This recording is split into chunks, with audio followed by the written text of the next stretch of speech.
What is up, kids? It is time for the latest, the greatest episode of Sports Frenzy 2.0, your favorite politically incorrect sports commentary podcast. We have got a couple of very exciting things to pass along later in the show.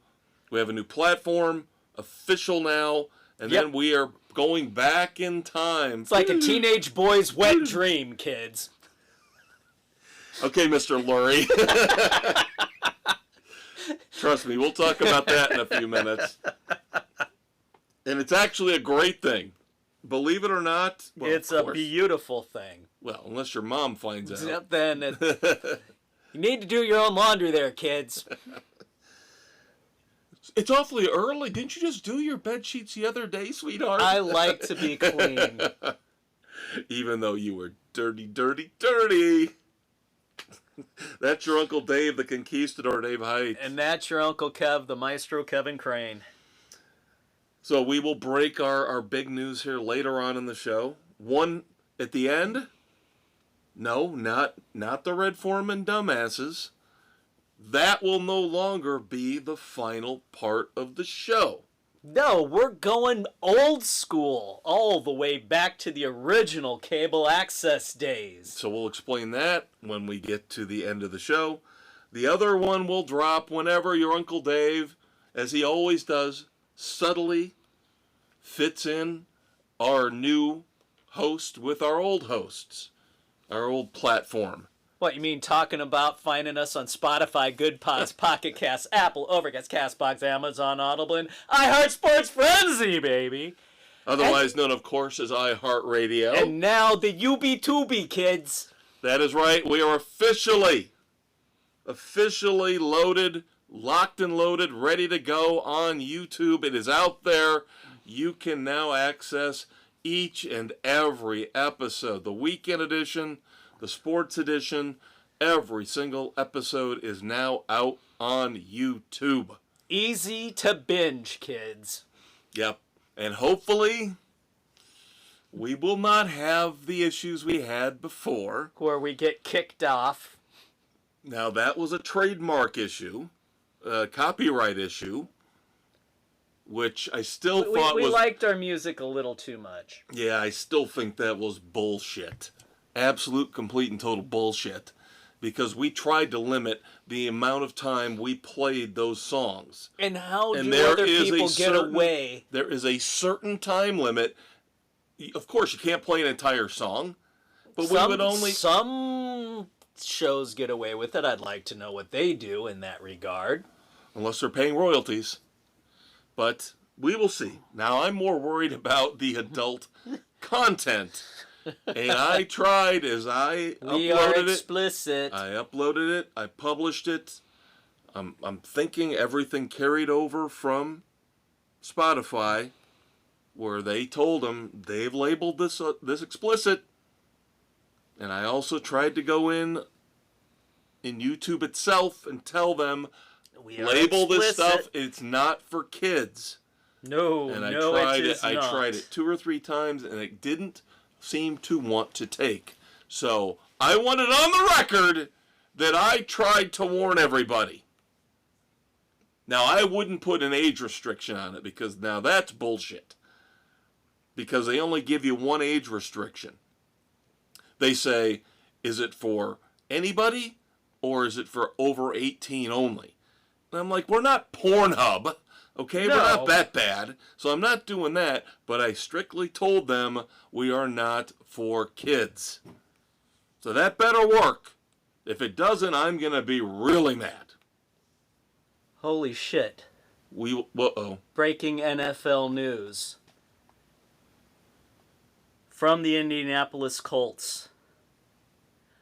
We are devastated to announce our beloved owner and CEO, Jim Irsay, passed away peacefully in his sleep this afternoon.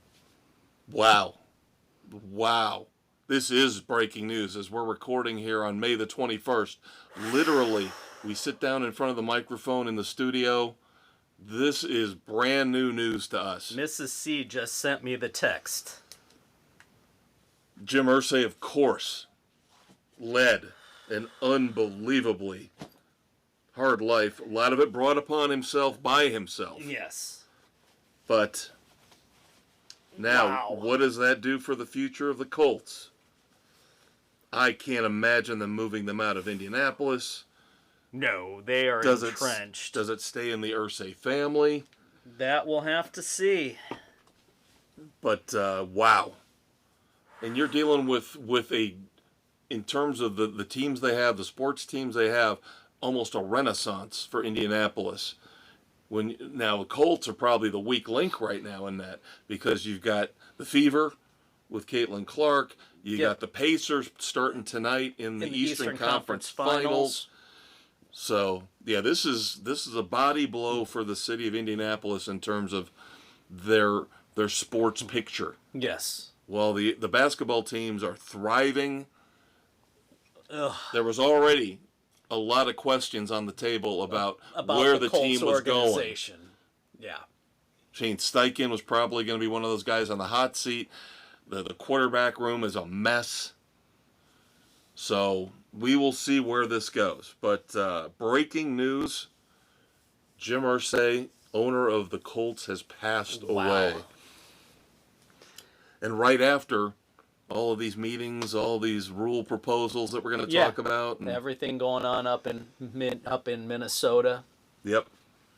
All right, so let's get into all of that. But again, next week we will have more, I'm sure, a follow-up on the passing of Colts owner Jim Irsay. Thanks a lot for destroying our momentum with the YouTube thing, by the way. I'm kidding. Yes, strike while the iron's hot. I'm kidding. Hey, kids, we're on YouTube. By the way, your grandmother has vaginal cancer. She had a vinegar stroke. Which, of course, is the team name for my upcoming fantasy football team. Already out there. The Vinegar Strokes. Sorry. We're not. Well, this is what we do. We delve off into. We laugh off the tragedy. We have to laugh so we don't get somber. Yeah, you think too much about it, you will drive yourself crazy. Exactly. All right, so I thought, given what could have happened at the beginning of the week with what we were hearing, things went very well in terms of the meetings up in Minnesota. Okay, you gave them the owners. I still don't like this either. But if out of the three big things that we're going to get pushed out there for voting, if I had to pick the one, if one of them had to go through, then it would be this. The NFL players will be able to participate in 2028 in the Olympics as flag football makes its debut. I like the caveats they put into place. I have questions about the caveats, though. How much will it be impacted? The resolution passed unanimously, which again boggles my.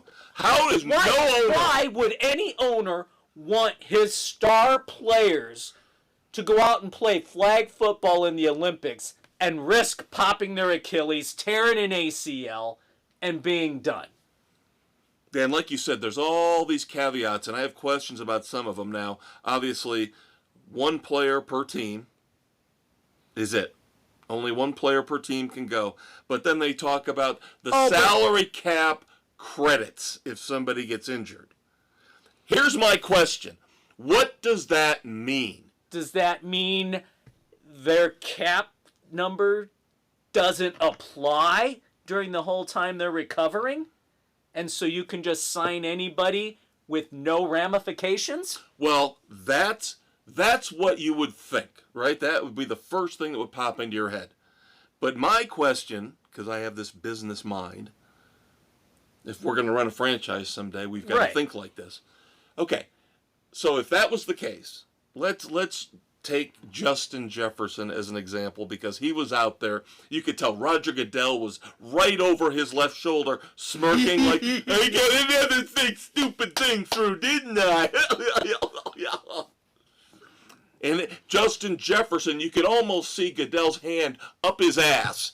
Working his mouth like as a puppet. This is a childhood dream. Where now I sat there watching everybody winning gold medals in track and field, and now I can do it too.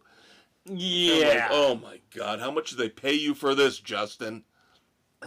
So we'll use him as an example. How much is he getting now? $40 million a year? Roughly. He gets injured in the Olympics. Now you're saying that $40 million comes off the cap, and now they can spend $40 million on other players, right? Or whatever to bring in another receiver to replace him. What kind of bullshit is that? Because you're not helping the team. No, you're not. Because you still have to pay Justin Jefferson. You still have to pay him and somebody else. So you're fucking the team over. The NFL should have to pay Justin Jefferson's salary. Not the owners, the NFL. It should come out of Roger Goodell's salary. It does not help the owners to get a credit. No, the credit doesn't mean shit. Oh, you get to spend $40 more million. Isn't that awesome? Yeah, I don't have my star player now, and I got to bring in an inferior free agent who's been sitting out there, probably an older guy who's not going to be worth the money, on top of the guaranteed money that you have to pay Justin Jefferson since he's sitting around injured. Yeah, it's absolute That's bullshit. where I want clarification. The NFL should be picking up the bill for any injured player because this is their baby. Yeah. But the owners signed off on it unanimously. And again, I don't believe it. I don't believe that. What does Goodell have on all these people? Yes. There's something hinky going on here where not one owner came out and said, no, I don't want any of my... Like the Eagles. Jeffrey Lurie, who we'll get to in a minute. I could have... World champions. I don't want any of my guys going to... Now, we don't know what's going to happen in 2028. They might not be that good anymore. Yeah. Odds are somebody else will ascend. These guys could get hurt in preseason. They could get hurt in OTAs just as easily. But at least that's working for your franchise. Right. This is a side hustle. Yes. And I don't like it. I don't like it at all. But again, like I said, of the three main things that they were going to be voting on here, if this is the one that has to be the one to pass, that's fine. I don't like it. I want more clarification on the injury situation. Yeah, spell it out. What does this credit mean? Now the other two, thank God sanity prevailed on these two. Now, number one, and I'd heard rumors and innuendo. Rumors and innuendo that the Lions were somehow forced into putting this proposal on the table about reseeding in the playoffs. Oh, is this one of Goodell's little pet projects? Somebody, is what I heard, somebody got to the Lions and said, why don't we want you to put this forward. We want you to put this playoff reseeding thing. Why would the Lions do that, number one? It didn't impact them. It would have been the Vikings. The Vikings were the logical team. The Vikings should have asked for the reseeding. They're the ones that got hurt by it last year. Why would the Lions do this? Again, you said it perfectly. What does Goodell have on these people? Where he's basically using them as marionettes and puppets. Yeah, it's pathetic. To do his bidding. It's really sad. I want to play a game in Timbuktu. Yes, sir. Okay, unanimous vote. Yay, Timbuktu. Idiots. So thank God at the last minute the Lions withdrew the proposal to change the playoff seating. Because I, for one... I think they pulled it because it wasn't going to have a chance in hell. I don't want this to turn into the NBA. No, we don't need that crap at all. Somebody posed that example when I was listening to one of my shows this morning and said, you realize the Orlando Magic, yes, my team, won their division in the NBA. And they still had to play in the play-in tournament. Yeah. Where they should have been the third seed if it should have been the way properly done. Right. So the NFL is saying, we want to be like the NBA? No, you reward the division winners. Even another example they used was the Buccaneers from a few years ago, where they won. Yes, the NFC South is putrid, and they won it 8-9, I think. Seattle had a worse record when they ran through, and they won their game, their first playoff game. That was the Marshawn Lynch game. Yeah, they were a couple of games under 500. I want the division winners to get rewarded. If you can't win your division, but we had a really good record. Yeah, we tried really hard. Well, too bad, so sad, bye-bye. Fuck Minnesota. And I know this was not them. Fuck Minnesota. They couldn't beat the Lions when it mattered, could they? So why do we reward them? We shouldn't. For being second best in their division. Sorry, the Buccaneers deserve the home game. So did Seattle. They still topped the division back in the day. Right. Well, that's over a decade. Yeah, it's been a while. But still, that's one of the premier examples of the division winner getting the home game and then proving this is what we can do when you give us that chance. Yeah. The old adage, just get in. A wild card shouldn't have that kind of power. No, they should not. A wild card team should not be seated ahead of a division winner. So thank God that's gone for this year. So we're still going to stick with division winners get the home game at least in the first round. Then, of course, we come to the tush push. And by all accounts, this was contentious. This was ugly and nasty and wow. Eagles owner Jeffrey Lurie was up at the podium. He had heard, this is what I read. He had heard that he was going to lose this vote. And the tush push was going to be banned. So he basically took a page from our government. Yep. And went on a filibuster. What was it? Over an hour? Or yes, about an hour? About an hour. About an hour going off. I think the 49ers, one of the 49ers brass at one point said, how much more are you going to fucking talk? Yeah. How much more shit do you have to say about this? And then that brings up, of course, what you mentioned earlier. Yeah. What's going to be an infamous line. This is every teenage boy's wet dream to come up with an NFL play that can't be stopped. And the only way to stop it is to ban it. Yep. And then, people had a problem with that phrasing because there were females in the room. Yeah. The head of the players' union. Yeah. Was it Troy Vincent? Troy Vincent, the pussy. Yeah. Troy Vincent just needs to shut up and do his job. Yeah. You're offending people with that line. Shut. Yeah, just enough with this world and this bullshit. You gotta watch every word say. Kiss my ass, okay? People get angry. People get frustrated. People get mad. People will make have crude analogies like that. And I liked it. I thought it was awesome when I read that. I thought it was hysterical because it was right on point. Yes. This is what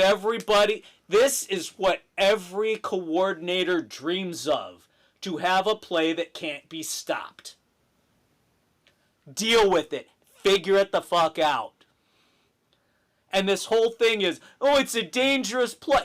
Show me. How many injuries have happened? Lurie went to the top doctors who work with the NFL about this. How many people have been injured on this play? Nobody. That's his point. That was another point he made in his little diatribe, was that this is safer for your quarterbacks, the prized possessions in the NFL. This is safer for them than having to run off tackle or try a trick play. Yeah. So what do you want? Do you want to protect the quarterbacks? Or are you just so butthurt that you've got to ban a play that you can't figure out how to stop?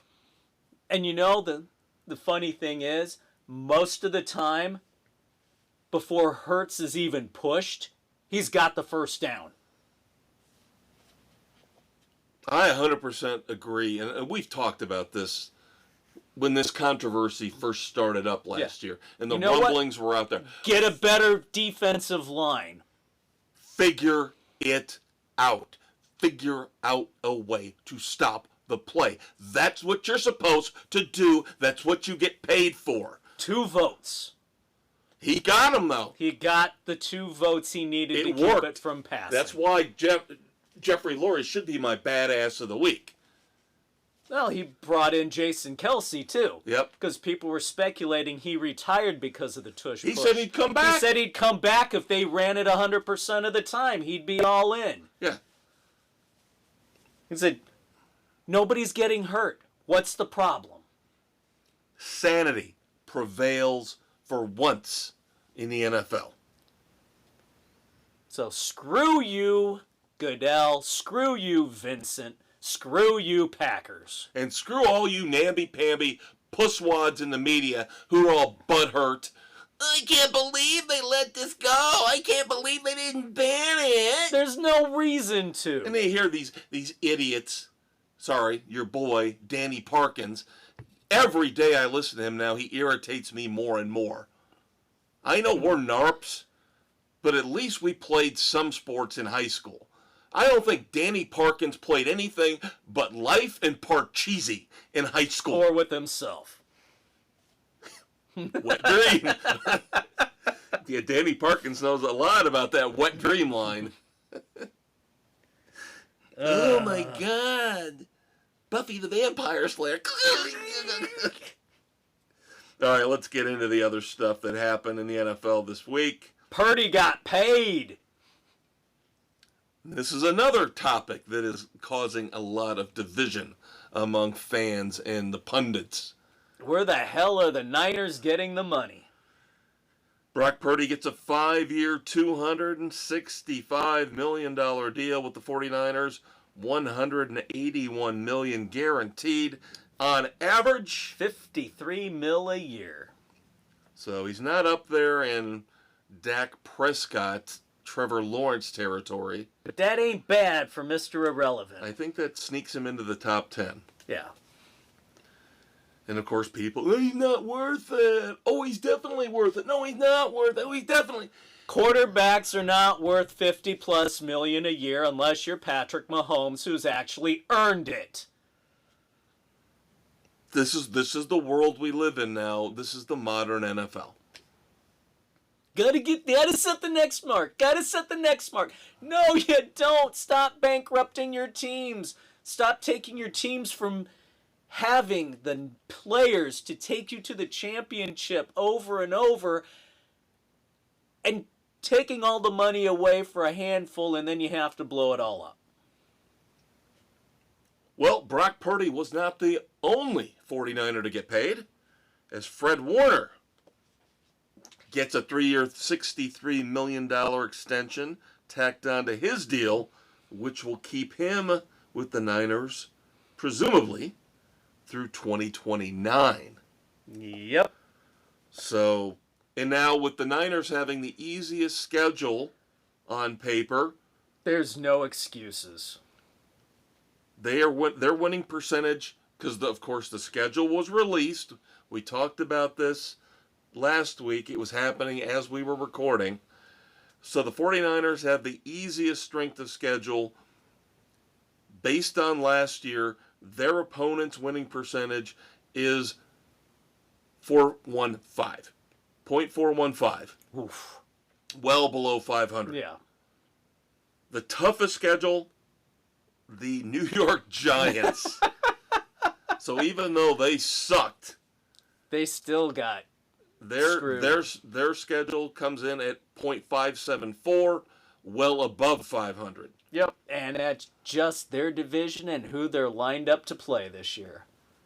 And of course, you got the Bengals, who got screwed because now for the 4th straight time they're playing the Ravens in Baltimore. That's on Thursday night, too, I think. Another fourth straight primetime game they've had with the Ravens in Baltimore. What the hell? Why can't Cincinnati host one of these matchups? Yeah, Joe Burrow, that's what he said. He says, it'd be nice if we got one of these games. He even went so far as to say, hell, make it an international game. That's why he said he did the, what was the Netflix special, the quarterback special? Yeah. He said, I did that to promote the game. So let's break the cycle. Let's give us a home game against Baltimore. Or at least put it on a neutral site overseas. Yeah, but this is ridiculous. Yeah, of course, the Chicago straight big-time broadcast in Baltimore. And again, you can look at the conspiracies, what's going on behind the scenes. It's obvious the NFL loves Lamar Jackson and loves the Baltimore Ravens a hell of a lot more than they love the Cincinnati Bengals. Now, we were talking about the easiest schedule, the toughest schedule, of course, our Chicago Bears. Not good. Not a good one. They are tied with the Lions for the second toughest schedule with a winning percentage of .571, just behind the Giants in terms of opponents' winning percentage. But you got to look in division because everybody but the Bears played very well last year. Yeah, and I still think the Vikings are going to take a major step back. Yeah, they're going to step back. Now the Bears did something very smart, of course, with the Brock Purdy situation, taking the limelight in terms of contracts in the past week. The Bears quietly extended Joe Thuney for 2 years at $17.5 million per year. That should not impact their salary cap too bad because it helps them. It freed up some space. Because that's approximately what he's getting paid this year. Yeah. So if you project ahead 2 years out, that number doesn't change all that much. No. So they're in actually pretty good shape by doing that. But with the Bears, the big news of the week, which broke almost a week ago, we didn't get a chance to discuss it. Is it really that shocking? This is the stuff that we were worried about. This is the stuff that we said, yeah, he has every right to have those feelings.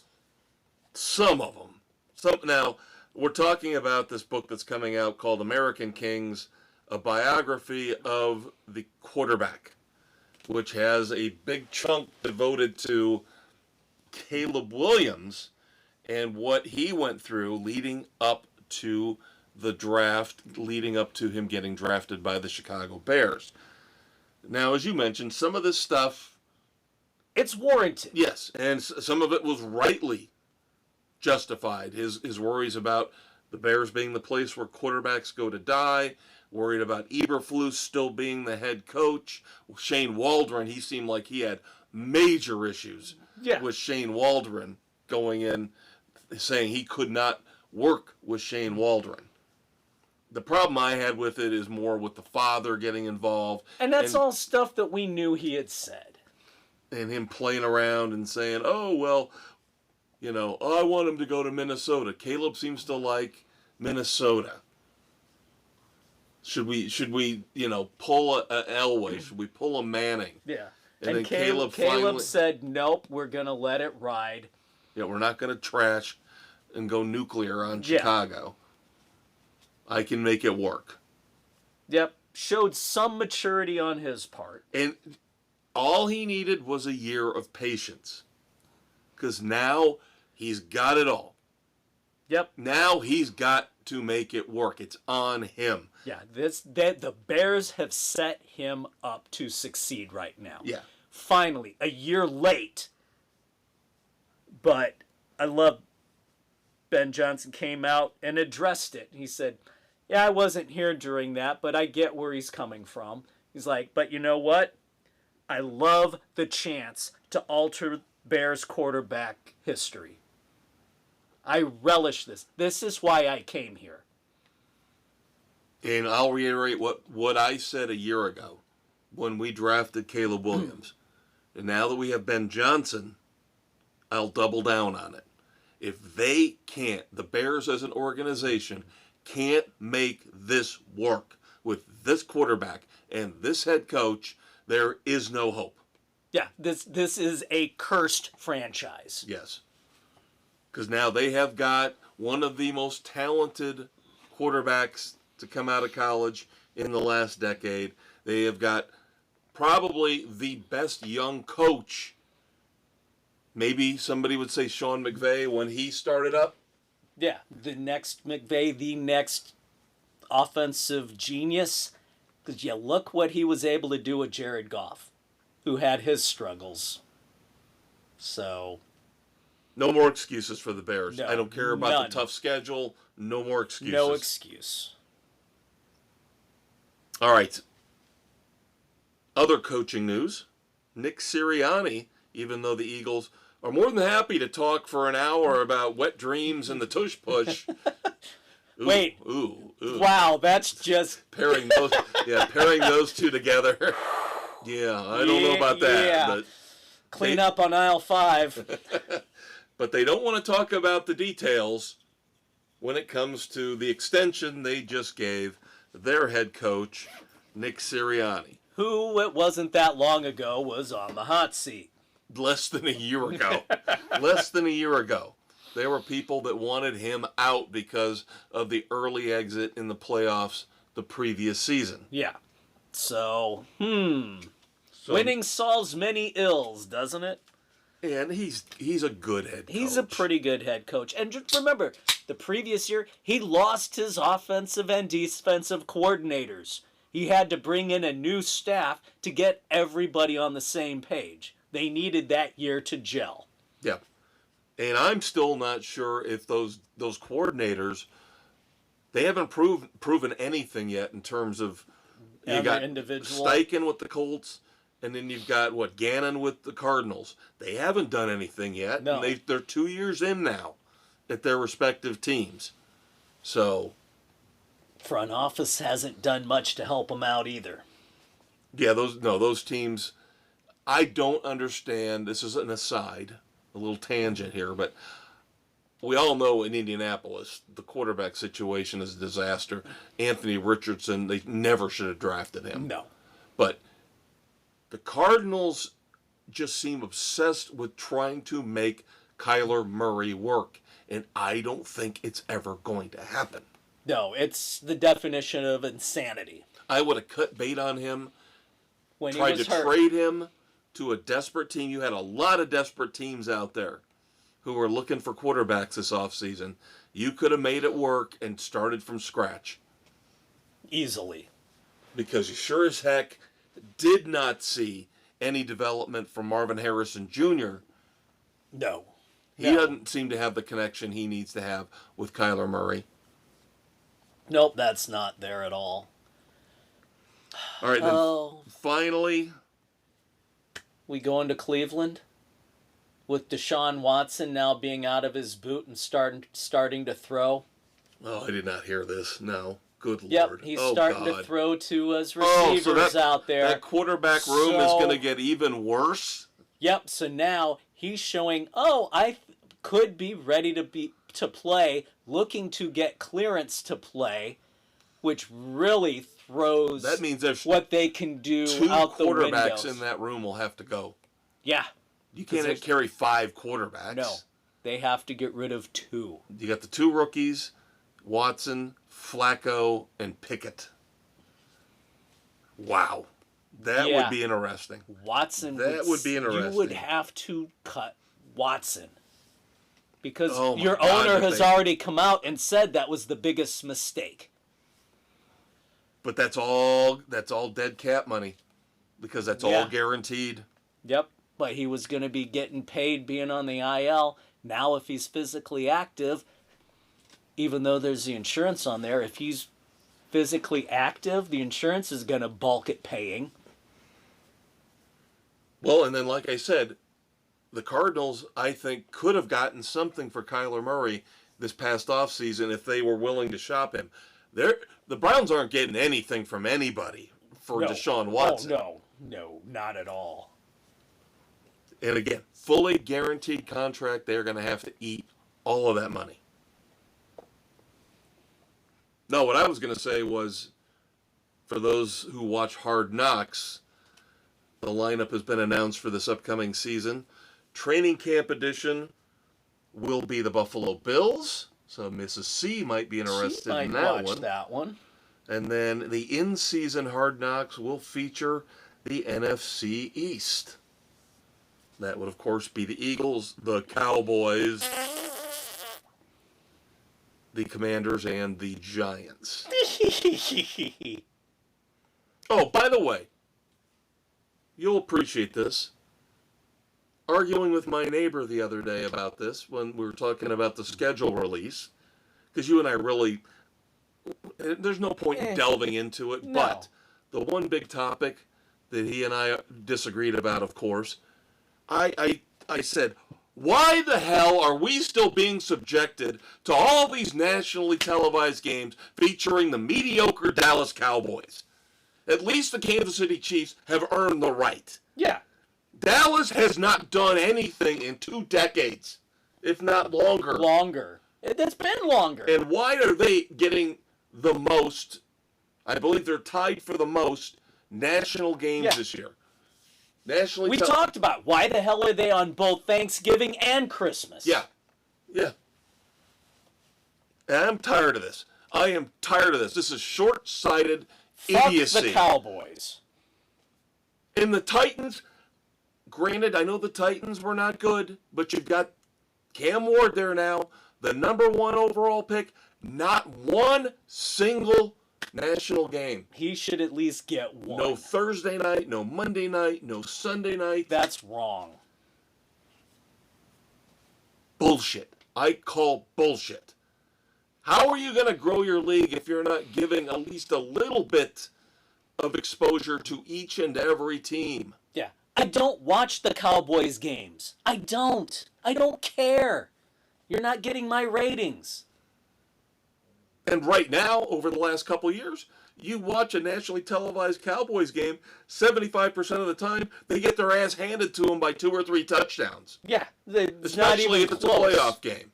Yeah. When they're lucky enough to squeak into the playoffs. What was it, 30 years since they've won a playoff game? Oh, God, and there were a couple idiots out there this past week actually predicting the Cowboys will win the East. What are they smoking? Yeah, they're going to get past the Eagles and the Commanders. Right. All right, let's leave this NFL stuff behind. I'm already getting worked up. Away with it all. All right, let's move on to baseball. Let's talk some baseball here on Sports Frenzy. Once again, I know Dave already did it, but once again, we are now on YouTube. I cannot say that enough. Emphasize it. Because if we can't make it work on YouTube, we can't make it work anywhere. That's kind of the opposite of New York, New York. Yeah, there you go. YouTube. Yeah, don't go there. Dun, dun, dun, dun, dun. Okay. All right, so last weekend was the first ever Rivalry Weekend. Ooh. Where the baseball schedule paired up all of the rivals. Some of the rivalries being forced and fake, some of them being legitimate. Yep. But they were all on the same weekend. And that, of course, included the Cubs and the White Sox. And we all knew how that was going to turn out. Yep, the Cubs swept the White Sox.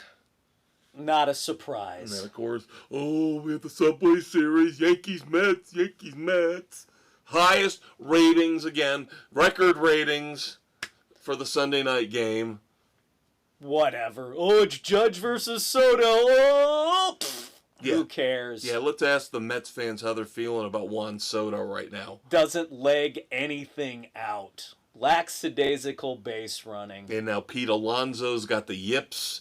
He throwing little what should be little tosses. He's looking like Chuck Knobloch, airmailing the ball over the pitcher's head when the pitcher goes to cover first. Airmailing the catcher. I mean, it's pretty bad. All that money. And guess what? Now they can't even can't even stick in the lead in their own division as the Philadelphia Phillies now lead the National League East, and they are not going anywhere because they are closing out this week with the Rockies, and then they go out to Sacramento, and the A's are not playing well right now. No, they are not. They had a little run, but they are starting to fall apart. So don't be shocked that the Phillies run the table all the way through till Memorial Day. But yes, the Cubs beat the Marlins 2 out of 3 here after sweeping the White Sox on Rivalry Weekend. The Cubs are 30-20. White Sox sitting at 15-35. Cubs are in first, 3 games ahead of St. Louis. The White Sox are in fifth. 18 back of Detroit. Yep. Cubs made a couple moves after the White Sox series. The great Ian Happ is off the injured list. And of course, what do they do, Dave? What do they do? They were having unbelievable success with PCA at the top of the order. Leading off. Now you have to put Happ back at the top of the order. And now you hurt both of them. Yep, you hurt both. Now neither one of them can hit. God damn Ian Happ. God damn, I hate him. Jesus Christ. $20 million a year. I know he missed games because he was injured. What, he's got 3 home runs and he's hitting .259. PCA needs to be at the top of the order. And then, of course, because they still haven't figured out who's going to close, because they didn't fortify the bullpen like I said they should, and they still don't have a third baseman because they didn't get one like I said they should. Nope, but they got Shaw back up, and he cannot throw across the field. And he barely got any kind of a bat. Yeah. He's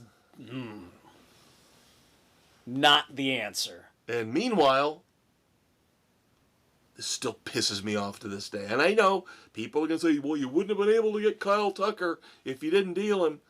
You just traded for Isaac Paredes last year. And he is tearing it up with the Astros. He should be your third baseman right now. You could have figured out another way to get Kyle Tucker. Unbelievable. I gotta run everything for this fucking franchise. I know you want nothing to do with it, but... No, but you're right. Oh, by the way,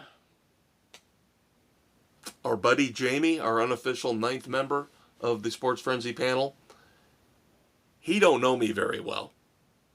He sent me a Facebook. He loves to send me these reels on Facebook. Most of them about music, which I'm fine with. He sent me one today featuring Hawk Harrelson talking about how much he hates Wrigley Field. You know he does that just to... You know what I sent him back? I said, Hawk Harrelson is the biggest douchebag in Major League Baseball history, and I have a can of corn I would like to stick in his outfield gap. He does that just to get on your nerves. Hawk Harrelson. You can put it in the boy, yeah! Oh, Jesus. Yes, he is an annoying pain. I don't have the hatred you guys have for the Cubs. I don't have that hatred for the White Sox, but... I would not watch a White Sox game. You know this. Yeah, because of Harrelson. When Benetti came in, I would watch the White Sox. I would not watch the White Sox for one fucking second if Hawk Harrelson was doing the game. Harrelson is awful. The last 5 years, he should not have been doing games. Then he'd go off on his little tangents. Oh, God, he was not good. Ugh. He stayed way too long. But that's Reinsdorf being loyal to a fault. Except to Benetti, who he didn't think Benetti was very funny.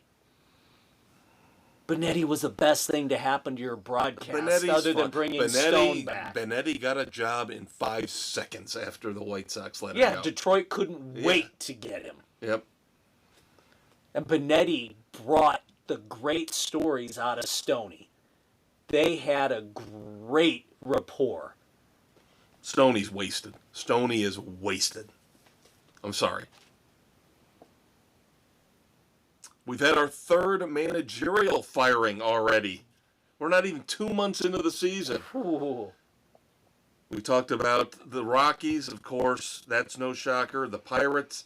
And now the Orioles have fired manager Brandon Hyde.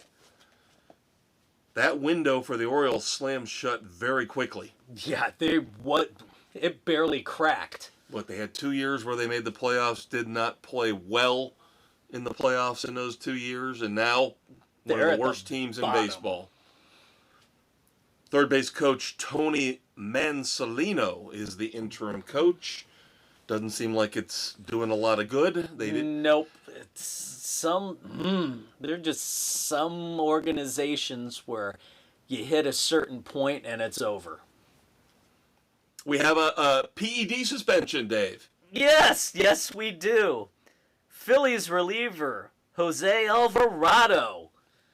Oh, but it wasn't really his fault. It's never their It's in the fault. medication he was taking and bullshit. It's never their fault. Don't you know this?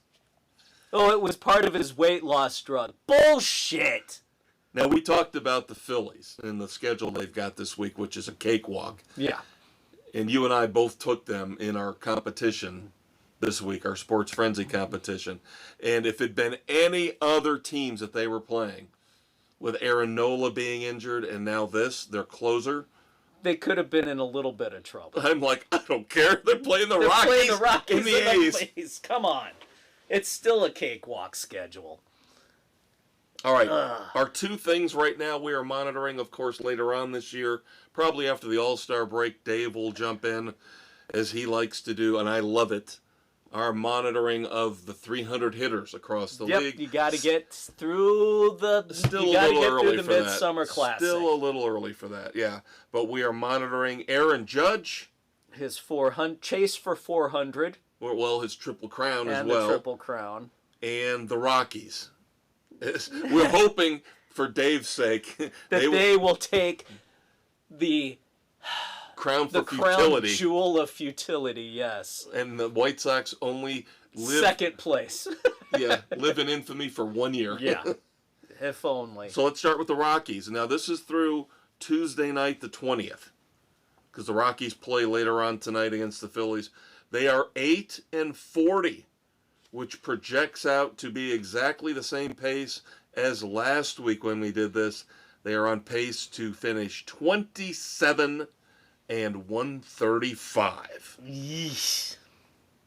Now, Aaron Judge, his quest for the Triple Crown and to hit 400 has gotten a little interesting. Now, as of last night, his stats were, he was still over 400. He was hitting 403, 16 home runs, 43 RBIs. Now, again, this is through Tuesday night, the 20th. I know one of these numbers is changed slightly.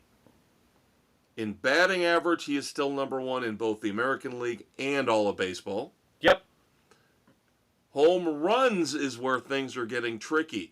Cal Raleigh just tied him today. Yes, at 16. Yes, so he is tied for first in the American League with home runs. Tied for third overall because both Shohei Ohtani and Kyle Schwarber are ahead of him in the National League. Yep. Yeah, they're both sitting at 17. Now in RBIs, tied with Seiya Suzuki. Baby, yeah! Yeah, how about that? 43, but he is in the lead handily in the American League. So right now he's still got kind of sort of the Triple Crown. He's right there. Tied with Cal Raleigh of Seattle. Yep. With the home runs. But yeah, when I saw Seiya Suzuki... He is excelling as a DH. Yeah, he's still not a good... He's only hitting 250. I know, but he's... I'll take the RBIs, though. He's hitting when it counts. You know why? Because he's hitting behind Kyle Tucker. He's got the... Yep. Yep. But I'm still upset with the Cubs because they're still... And this is all of baseball. You and I have talked about this now for a couple seasons. Ever since the analytics geeks really took over. Ruining everything. Still don't have anybody even hitting 290 in that lineup. Yeah. Nico Horner, I think, is the highest right now. I think he's 289. Oh, yeah, let's get rid of Nico Horner. Remember all that bullshit in the offseason? Because we can move Matt Shaw to second base. Don't you dare get rid of Nico Horner. Don't do it. And Dansby Swanson bounce back. Dansby's probably having the best run right now as a Cub. He had a bad first couple weeks. And now since he's been with the Cubs, this little run he's had for the last week or two has probably been his strongest. Yeah, I can't dispute that. All right, finally in baseball, we're going to ask Dave a trivia question. I love to do this. I don't know. Just give it a shot, will you? Why do you have to make so difficult? Dave? Kevin? This is going to play right into your little wheelhouse with your 300 hitters. All right? There are 3 active players. Now, this is as of a couple days ago. Oh, good Lord. There are 3 active players with 3,000 plate appearances and a 300 or better career batting average. Who are the 3? Now, this is as of the weekend, I believe. The past weekend. So it might not be up to the minute. 3,000 plate appearances, which actually isn't all that much. No, that's what, just over a couple years? Yeah, no, it's more than that. It's more than that. It's about 6-7 seasons. Now, plate appearances, not at bats, plate appearances. And a 300 or better career batting average. Oh, good Lord. 2 of these guys are going to go to the Hall of Fame. One is the most undervalued player in baseball, in my opinion. Mr. Freeman? Freddie Freeman is one of them. Freddie Freeman, again, as of this past weekend, career average of 301. One of these guys... Has Arenado? No. He hasn't qualified yet. No, he's not 300 hitter. He's not a 300 hitter. And this is what's sad, is that there should be more when you think of some of these names. One of them Soto? I don't think no. He's at 300. Nope. One of these guys we talked about a few weeks ago being difficult about not wanting to hit leadoff because it took up too much time to jog in when he played. Oh, that dip fuck. God, I can't even think of his name right now. Jose Altuve. Yeah, Altuve. Altuve's at 305. But hitting 321, which is actually 56th on the all-time list. That's depressing. 321 would put him at 56th all time in terms of career batting average. He's the best out there right now with 3,000 plate appearances and a 300-plus batting average. He has won the batting title 3 times with 3 different teams. Oh, shit. I talk about him all the time. I want him on the Cubs. Yeah, I know, and I can't even think of the name right now. That would be one, Luis Arias. That's who I couldn't think of. I was thinking Arenado was Arias. Yep. Yeah. Yep, Luis Arias. Who gets shipped all over the place. Again, 3 different batting titles with 3 different teams. Anywhere. Why does nobody want to keep this guy? Because the analytics geeks don't value the fact the man can get on base and wield a bat. Like a Tony Gwynn or a Rod Carew or a Bill Madlock. Yes, it was Arias, not Arenado. All right, let's do some quick Notre Dame news here locally outside of the Sports Frenzy studios. Start off with men's basketball. Pat Garrity returning to Notre Dame to be the general manager of men's and women's basketball operations. Completely forgotten about him. I'd completely forgotten about him. Well, he had a short run as an NBA player. No, about 10 years. Well, yeah, 10 years, but kind of, Yeah, he didn't do bench much. guy. But yeah, 10 years. And then he spent time in the Pistons front office, but he left there in 2020. And he's been doing nothing, and now here he is, back in town. And it doesn't hurt that his kid's a freshman tight end on the football team. And then, of course, on the football side of things, thanks for giving me that segue. You're welcome. This is why he and I work so well together. Delayed because of COVID from 2020. It has been announced that Notre Dame and Wisconsin will play at Lambeau Field on September the 6th, 2026. Yep, so just a 6-year delay for that game. Oh, all right, goodness. let's take a detour to golf. For the PGA Championship, of course, was this past weekend.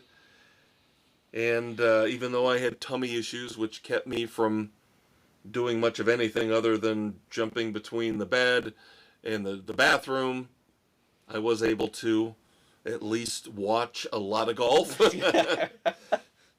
Yeah, you want to talk about a new meaning for four. Thank God I live alone. There you go. I didn't have to knock people down on the way to the bathroom. But thank God, Scottie Scheffler dominates. Well, maybe, sort of, kind of. Dominates the weekend, winning. This is what blows me away. This is only his third major. How is it only his third because major? Because we have been confusing his success in winning tournaments with winning majors. This is true. This is his first major outside of Augusta. But he has 15 total tour wins. He wins by 5 strokes. He shoots an 11 under. And this is what you see in these major championships. It was more about the other players choking than Scottie hit. I believe this was an even par round for him on Sunday. He destroyed the course on Saturday. He had to do that to get in contention because he hadn't been playing all that great. He'd been doing the slow and steady thing. Yeah. Because I told you, I saw you, what was it, Friday?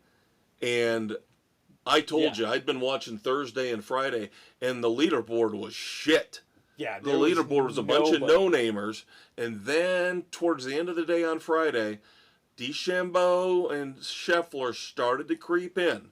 But they were just playing steady golf. Rory barely makes the cut. Yeah. And never in kudos. contention. Kudos. You want to talk about two different paths of coverage. Early in the day, you had ESPN covering the tournament, and then CBS would take over. And this, of course, was especially true on the weekends. ESPN got more time on Thursday and Friday. Yeah. Rory. CBS, God bless them, didn't focus on him at all. Barely showed Rory at all. Well, he wasn't a major player. But they were showing the no-name guys who were actually playing better. Good. That's who you should be focusing on. I've seen this bullshit in the past when it comes to Rory and Tiger, where matter. even if they're not in contention, that's the main focus. And they won't show the younger golfers who are playing better.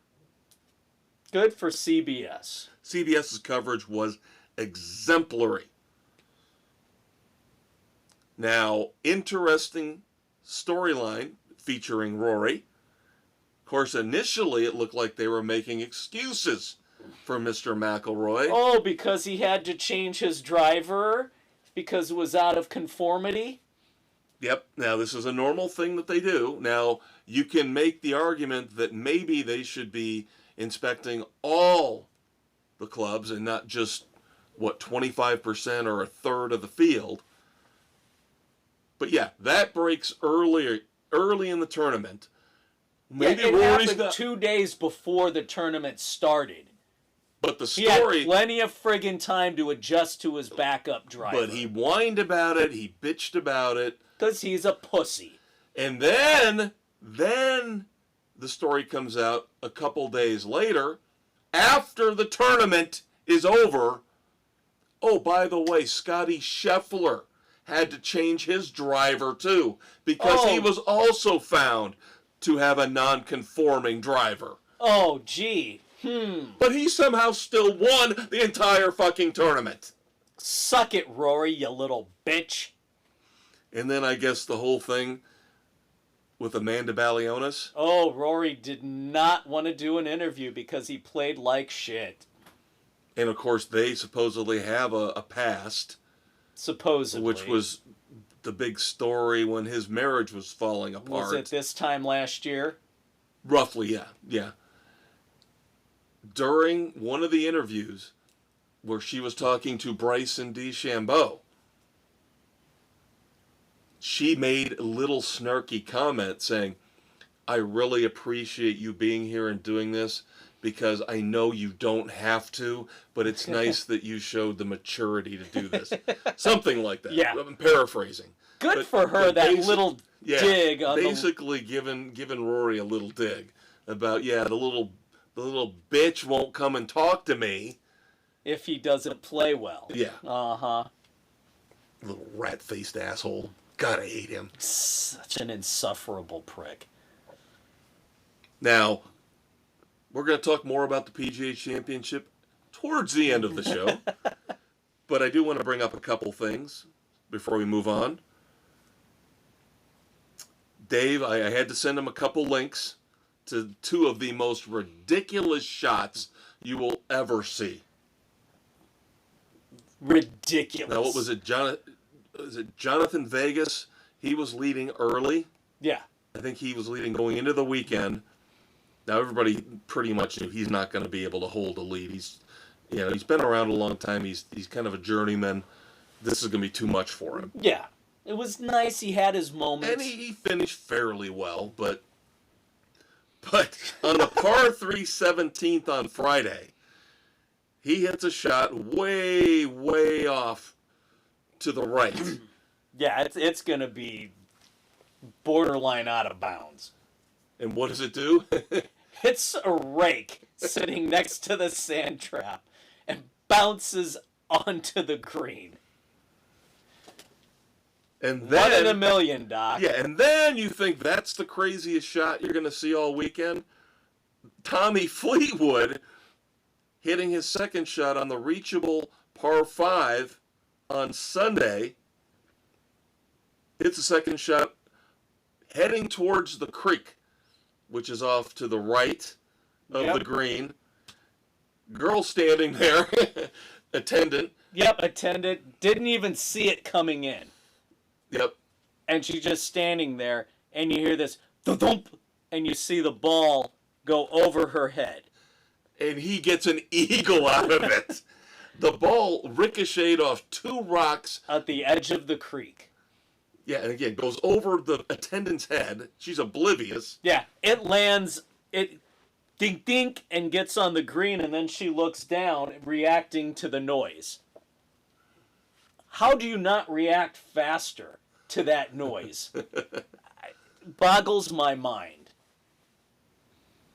Then, of course, I'm not the biggest Scott Van Pelt fan in the world, but I will give him credit for this.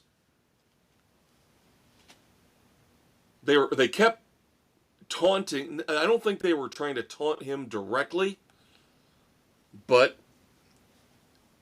they caught video, I believe it was either Thursday or Friday, of a massive black rat snake climbing up a tree on the course. Oh, wow.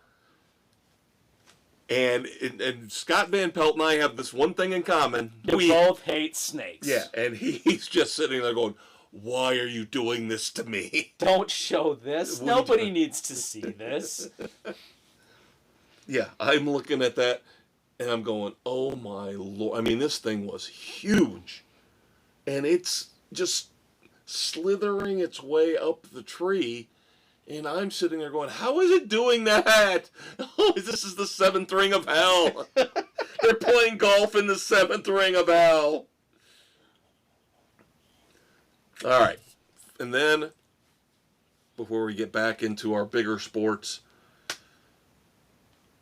We talked about this last week, I believe, or 2 weeks ago. We want them to change the horse racing. Yes, this is for you, Doug. The schedule so that you have a better chance of getting a Triple Crown winner, or at least the horses being able to safely participate in all 3 races. Yeah. The schedule's too compressed, but you look at it wasn't too compressed back in the day. Why is it compressed all of a sudden? Well, when you're dealing with the animals, Dealing with the animals for how long? They've had but this set there for are other how forces. many decades? There are other forces at play here. How many decades has this been the standard? But you wonder what could have been, as we had the Preakness this past weekend. Journalism won, and journalism was second at the Kentucky Derby. So, we'll see if journalism runs the Belmont.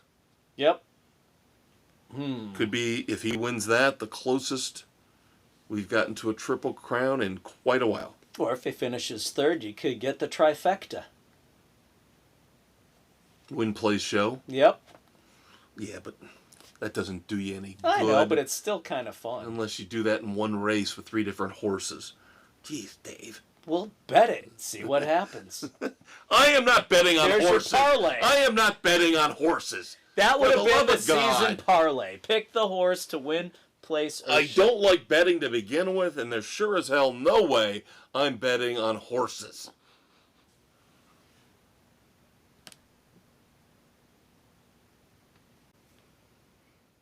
All right, so let's move on to the playoffs here on Sports Frenzy 2.0. Again, taping here on May the 21st. This will drop early on Thursday morning, May the 22nd. We've got the NBA and the NHL in their semifinals. Conference championships. So with the NHL, all 4 number 1 seeds are gone, as the Dallas Stars are playing the Edmonton Oilers, and the Florida Panthers are up 1-0 on the Carolina Hurricanes. Yep, took a 5-2 victory. So, there we go. Rolling right along. A little bit of hockey trivia. Did you know that the Colorado Avalanche and the Toronto Maple Leafs are the only 2 teams in the major North American sports leagues in history to lose 7 straight Game 7s? Ouch. Whew. Yeah, that's a little brutal. That's, wow. Little brutal. That's bad. No clutch. Yep, so once again, Florida 1-0 on the Hurricanes, and the Stars and Oilers, I believe, are playing tonight. Yep, still in the first period. Oilers are up 1-0. Then, of course, we move on to basketball. As we are taping here, the first game between the Indiana Pacers and the New York Knicks. And then, of course, last night we had Game 1 between the Minnesota Timberwolves and the Oklahoma City Thunder. The Thunder rolled 114-88 to take a 1-game lead early. And, of course, the news gets better and better for Oklahoma City as today, SGA. Shai Gilgeous-Alexander was named the MVP of the NBA season. Yep, just beat out the Joker. So, things are looking really good for OKC right now. Now, a couple little fun facts before we move on. Of course, when the NHL and the NBA, when these series get a little bit more into the weeds next week, we'll have more to talk about when it comes to, what's going on. I mean, the Florida Panthers was, in hockey terms, a blowout. OKC was a blowout, so there's really not much to discuss yet here with both sports in their Final Four. But for the NBA, it is now guaranteed, for the first time ever, we will have 7 different champions in 7 years. And then... Kind of intriguing, isn't it? And I tried to, when I read the trivia question, it said name the champions. Number 1, I screwed up because they were counting this year. So I'm trying to come up with 7 teams, and you're only supposed to come up with 6 because the 7th will be this year. Yeah, because the Celtics got. Yeah, and I got 5 of them, and the one I could not get off the top of my head, Toronto. Completely forgot about the Raptors. Yeah. Now this I found to be fascinating. We've got the Timberwolves and we've got the Thunder in the Western Conference Finals, right? Yep.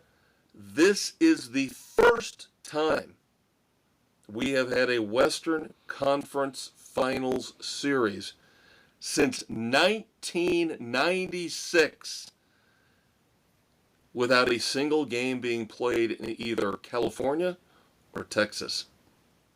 Hallelujah. I like it. That's beautiful. But yeah, I was thinking about it going, okay, Mavericks, Spurs, Lakers, and Warriors. Really taking that all up. Yeah. So, smaller teams, except for the Knicks, really, prevailing this year. Yeah. And I love it. And really, the Knicks aren't all that big on the cap. I got a bad feeling it's going to be the Knicks and the Thunder. Now, I hope the Thunder absolutely annihilate them. That would be because beautiful. New York fans will be insufferable. They're insufferable regardless, so what does it matter? But if they get an actual championship, you know It's how they all are. over. You know how they are when they win something. They're terrible to deal with. It's the entitlement factor that they have. All right, Dave. You're my best friend. You're my brother from another mother. I think I need to make a confession. You're watching the WNBA again, aren't you? I have a problem. I have a problem. I thought I got over it. You have a fever for Caitlin. I thought I was over it. But the fever came back. And the next thing I know, I'm looking at myself in the mirror at 11:30 last night going, I watched the first 2 Indiana Fever games from beginning to end. And I'm like, what has happened to me? I did. I watched the first 2 Fever games all the way through. You got Caitlin fever. I think it's the style of play, something. It's just, it seems more natural to me than the NBA. It's old school basketball. So yes, the WNBA season has begun. The Fever destroyed the Chicago Sky in their first game, 93-58. Of course, controversy. They're gonna make it regardless between those two. Yep, Caitlin Clark called for a flagrant foul on Angel Reese. Angel Reese goes after Caitlin Clark. Clark walks away. Now, Caitlin Clark, her team, of course, destroyed Reese's team. Caitlin Clark gets a triple-double, the 20-10-10. Angel Reese had a double-double, 12 points, 17 boards. And you know, this thing that they aren't focusing on is later in the game, the two of them high-fiving each other. No, they're going to focus on TikTok always videos. Looking on the negative bullshit. Yep. Now, that game between the Fever and the Sky on ABC had a 2.7 million average audience, which is the most. Here we go. Yep. Another record, Dave. Another record. The most in 25 years. Most viewers in 25 years for a regular season game. And I believe the only game recently here that had more viewers was last year's WNBA All-Star game. So yeah, another record. Everything's a record. Got to be a record. Everything's a record. Of course, last night in a great game, Fever lost 91-90 to Atlanta, and Brittany Griner. Oh God, I can't stand Brittany Griner. But the thing is, Atlanta is a bigger team. Yeah, and they're more all physical. the personnel changes that Indiana. I told you this last year. Indiana needed to toughen up. Yeah. And they thought bringing in Stephanie White as head coach was going to toughen them up. And it looked like that after the first game. They got manhandled last night. They need some bigs. They don't. The new people they brought in just don't. They're not adding the bulk, the muscle they need. Right. They got Aaliyah Boston, and that is it. Everybody else, one of these women they brought in, and she's like third all time now in scoring. She scored on a free throw in the first game against the Sky, set the record, or she moved on to third all time in the WNBA scoring. I think it's DeWanna Bonner. She looks like she needs to eat not one sandwich, 10 sandwiches. She's a stick. And I'm like, what is this woman possibly going to add to your team when you've got Brittany Griner for Atlanta, and they've got another woman who's a beast. And I'm saying this in the nicest way possible in terms of an athlete in basketball. She was a force inside, and Indiana had nobody. No answer. No. But the reason they lost the game, 16 out of 26 from the free throw line. Not you good. lose by 1 point, but you miss 10 free throws. Only hit 61.5% from the free throw line. That's bad. Even Caitlin missed a couple. You got to hit from the charity stripe. So like we said, of course, the controversy going back to the first game, you got Angel Reese, and now the WNBA is investigating potential racist remarks. Hateful fan comments. And then I heard they focused on one fan who was making high-pitched noises while Angel Reese was shooting free throws. Well, okay. Aren't you supposed to be shouting during the opposition's free throws? It was at Gainbridge Fieldhouse in Indianapolis. Duh. The home crowd is going to do that, especially after the altercation. Yeah, and was it Barstool Sports guy Dave Portnoy was at the game, and he said there were no comments that I heard. Yeah. No, they're making crap up. They are making crap up. And then, now you want to insinuate that I am crushing on Caitlin Clark. No, I said you had a fever. I was taking the team's name. And she's a phenomenal. Yes, I know. You're very clever that way. I know. You're much more clever than Jeffrey Deaver. But that doesn't take that's much. An inside joke. I'll tell you what. And I'm going to reference an old Seinfeld episode here. Their new head coach, Stephanie White. Now, I think I mentioned this when they hired her, that she plays for the other team. Yeah. She's a lesbian. I'm thinking conversion. Why can't she play for our team? That would her on my side. Elaine could do it. Why can't I? Elaine converted a dude. Why can't I convert Stephanie White and bring her back to our side? This is my project for 2025.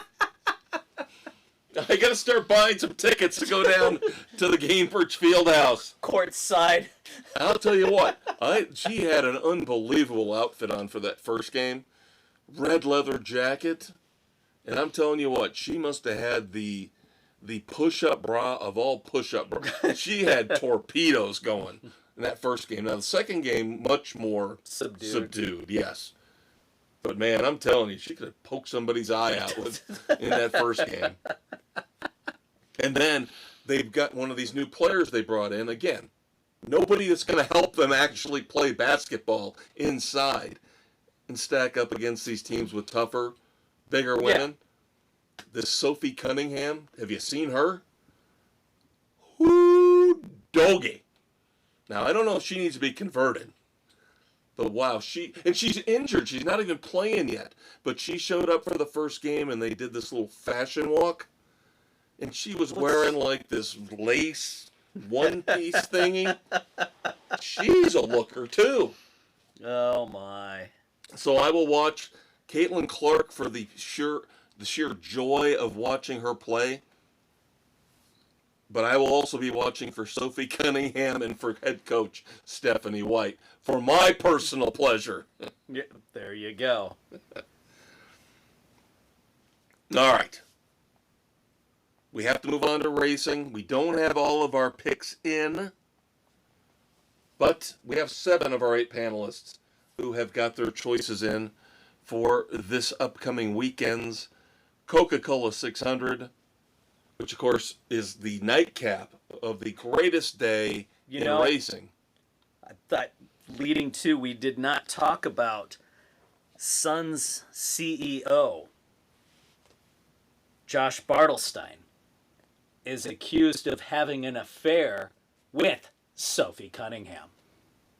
I didn't know that. When she was playing for the Phoenix Mercury. Okay. They had signed her to an extension last year, and in the off-season, traded her to the Fever. Was that part of this whole thing? See? The speculation is out there. She plays for the team. My lustful thoughts actually lead to real journalism. So those are some of the reports. There's a whole thing with the Suns' former security guy, and it's a nightmare out there with the front office and everything else. She looks like she could be trouble. That's all I'm going to say. Yeah. So there you go. The trouble of brewing out in Phoenix with the Suns and Mercury. All right, so as I mentioned, we got to move on to racing, even though we wanted to get all 8 picks in for you after our week off, but couldn't quite pull it off, but that's okay. And we will get to our picks for the Coca-Cola 600, but we have so much to talk about. This is usually a very busy week, of course, with racing. And IndyCar steals the headlines, and not necessarily... It's not in a good way, kids. Not because of anything going on with the Indy 500 qualifying. The Penske team got in a hell of a lot of trouble on Sunday with the Fast 12 getting ready to go. 2 Penske cars, Newgarden and Will Power, pulled off the grid after Chip Ganassi and other teams complained that Penske teams had manipulated the rear attenuator, which was a safety piece. They had modified it, and the speculation was, were they trying to gain some sort of advantage? It's a no-no to touch that part. The kicker is, was it Will Power that won, or was it Newgarden that won last year? Newgarden's, I think, back-to-back. Yeah, back-to-back for Newgarden. His car currently sitting on display in the Indy Museum has the same modifications to the rear and to that piece. Wow. So they've been doing this, and they finally got caught. So they got pulled, couldn't run. They thought, all right, they're going to be 4th row. No. IndyCar says rear of the field for Power and Newgarden. 32 and 33 starting. Other teams are saying not enough because they bumped. They should have been completely... What did they want them to go to, the last chance qualifier? I think it was? Yeah, they should have done that, but by putting them there, they kept another driver out. Yep. So, as a result, Roger Penske fired his top 3 guys in the organization.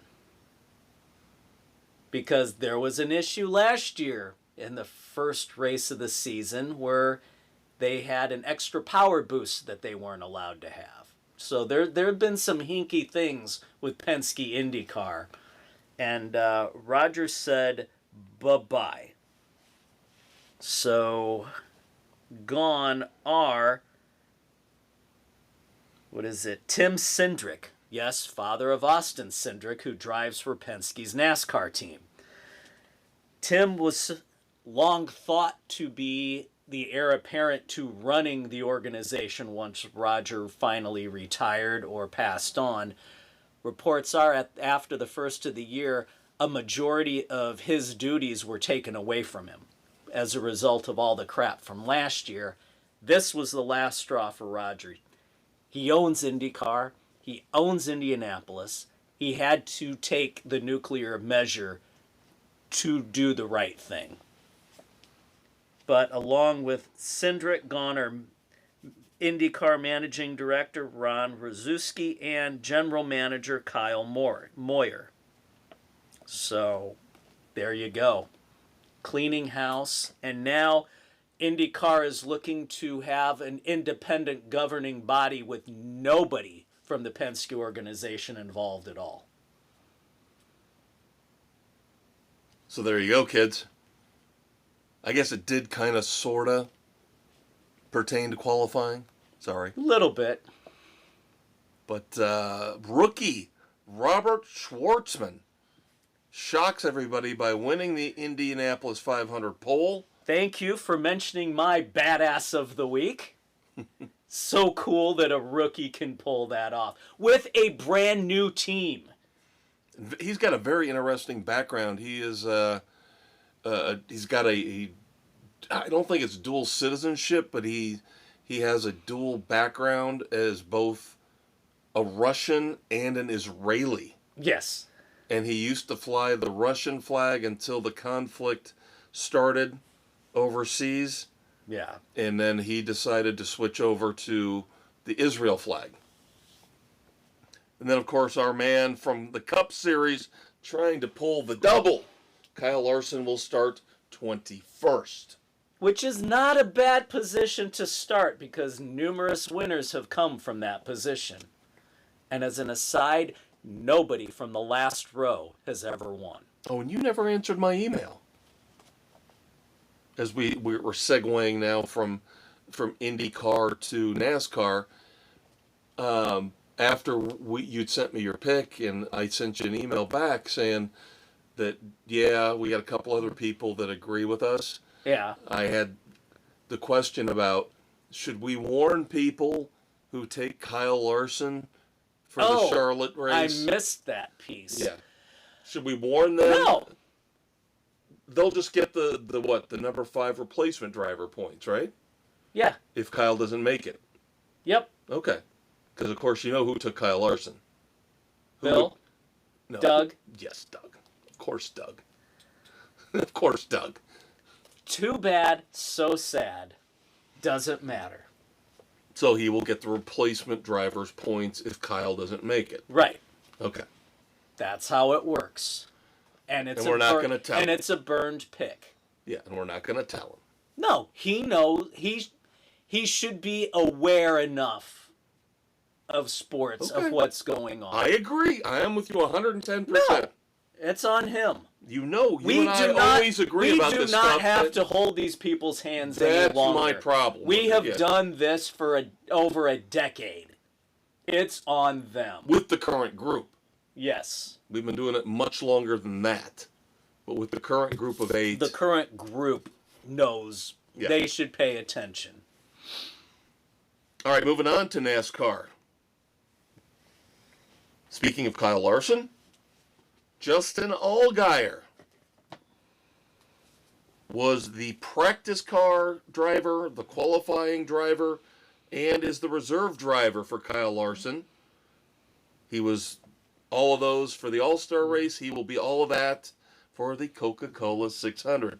There you go. Yes, Doug will get Justin Allgaier's points. Yep, and it doesn't hurt that they are roughly the same size, so there's no having to shift seat stuff around and all of that crap. Yep. And then, I don't know about the timing of this. This seems very odd to me.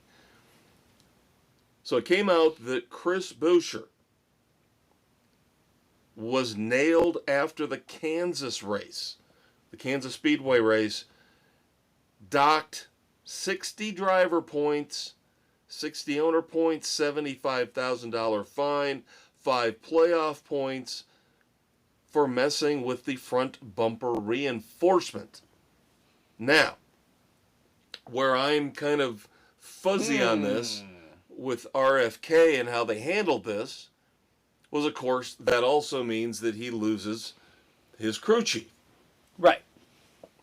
So they let it slide through the All-Star race and had Chris Buescher run with a different crew chief. And then they decide, I believe on Monday, we're going to appeal. But now the appeal's not going to go through until after the Coke 600. So they're going to have to run another race with a different crew chief. Why wouldn't you appeal immediately? You should have appealed immediately so you have your main crew chief for the actual points race. Yeah, they dragged their feet. That was stupid. So regardless of if they win the appeal or lose the appeal, they still should have filed it earlier. Yeah, you should have done that right off the bat. It makes zero sense. Thank you. So then we talk about the All-Star race. I did not watch it. I didn't care to watch it. It's not... I watched some of it here and there. Frickin' Logano was destroying the field until that late. The strategy changed. Well, you got the promoter's caution that came in time, which allowed Christopher Bell to sneak in and get out and steal one away from Logano. Yeah, the pole sitter was Brad Keselowski, but yes, Christopher Bell won. Yeah, Keselowski's car did not fare well in race trim. No. And Logano was whining again, of course. Of course. I don't know why Christopher Bell's got to race me like that. I don't understand. Because he's going for the win, dumbass. I'm starting to really dislike Logano. He's a little bitch on the track. Tell you what, Joey, just retire and go to the booth. You're much more likable in the booth than you are as a driver. Michael McDowell's team won the Pit Crew Challenge.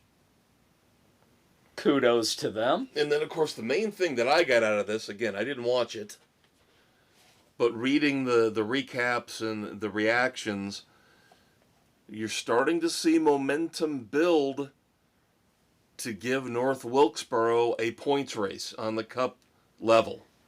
The racing was good. Yep. The racing was good. You can pass, and it's... There you go. And then we had the announcement, of course, for the NASCAR Hall of Fame. Dave and I had a little fun with that a few weeks back. We came close, buddy. We came close. So close.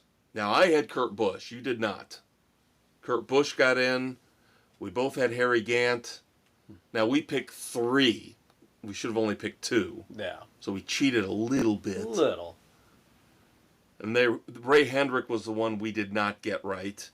I don't think we just wanted to pick a Hendrick. Right. And then we did get Humpy Wheeler right.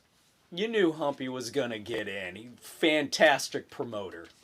Yeah, Ran Charlotte Motor Speedway brilliantly for years. Yeah, I think the one we missed was instead of Ray Hendrick, we wanted Banjo Matthews. Yes.